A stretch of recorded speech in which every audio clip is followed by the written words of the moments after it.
Trump നിർദ്ദേശിച്ച വെടിനിർത്തൽ കരാർ അംഗീകരിച്ചത് ഇറാന്റെ ഔദ്യോഗിക ചാനൽ. തീരുമാനം ട്രംപ് യാചിച്ചത് കാരണമെന്നും ചാനൽ റിപ്പോർട്ട്. ഇസ്രയേലിലേക്ക് ഇറാൻ നടത്തിയ മിസൈൽ ആക്രമണത്തിൽ മരിച്ചവരുടെ എണ്ണം 4 ടെഹ്റാനിൽ ഇസ്രയേൽ നടത്തിയ ആക്രമണത്തിൽ ഇറാൻ ശാസ്ത്രജ്ഞൻ കൊല്ലപ്പെട്ടു. ഇതിനു പിന്നാലെ ഇറാൻ ഇസ്രയേൽ സംഘർഷത്തിൽ വെടിനിർത്തൽ പ്രാബല്യത്തിലെന്ന് US പ്രസിഡന്റ് ട്രംപ് അറിയിച്ചു. ആരും വെടിനിർത്തൽ കരാർ ലംഘിക്കരുത് എന്നും ട്രംപ് നിർദ്ദേശിച്ചു. പക്ഷേ ഈ നിർദ്ദേശത്തോട് ഇറാനും ഇസ്രയേലും ഇതുവരെയും ഔദ്യോഗികമായി പ്രതികരിച്ചിട്ടില്ല. ന്യൂസ് ഡെസ്കിൽ നിന്നും ഇപ്പോൾ അഗസ്റ്റ് സെബാസ്റ്റ്യൻ ചേരുന്നു.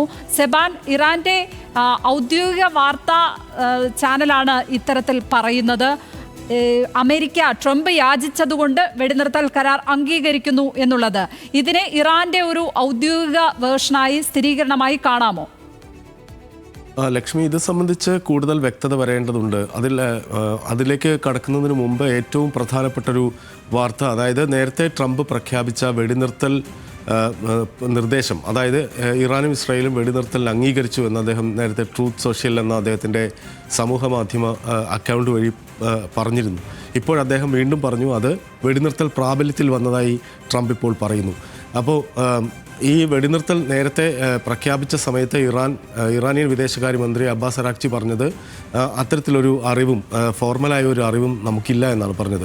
ഇസ്രായേൽ ആവട്ടെ ഇക്കാര്യത്തിൽ പ്രതികരിച്ചതുമില്ല. ഇപ്പോൾ ട്രംപ് വീണ്ടും പറയുന്നു ഇത് ഇഫക്റ്റ്, അതായത് പ്രാബല്യത്തിൽ വന്നു, വെടിനിർത്തൽ പ്രാബല്യത്തിൽ വരുന്നു, പൂർണ്ണമായ ഒരു വെടിനിർത്തലാണ് പ്രാബല്യത്തിലുള്ളത്. ഇതിനി ഏതെങ്കിലും തരത്തിൽ ഇരു ഭാഗവും അതിനെ ലംഘിക്കുന്ന സാഹചര്യം ഉണ്ടാവരുത് എന്നൊക്കെ ട്രംപ് പറയുന്നുണ്ട്. ഒപ്പം തന്നെ ഖത്തറാണ് ഇതിൽ മധ്യസ്ഥത വഹിച്ചത് എന്ന വിവരം കൂടി ട്രംപ് പറയുന്നു.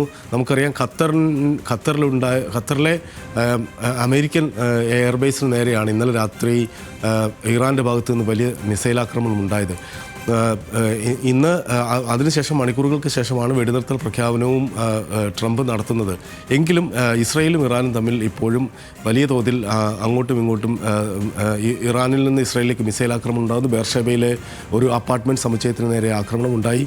ഒപ്പം തന്നെ നിലവിൽ ഇസ്രായേൽ അവരുടെ ഇറാൻ്റെ വ്യോമ മേഖലയുടെ നിയന്ത്രണം ഇസ്രായേലിലാണ്. ഇസ്രായേൽ അവിടെ വലിയ രീതിയിലുള്ള ആക്രമണം നടത്തുക എന്ന വിവരങ്ങളാണ് പുറത്തു വരുന്നത്.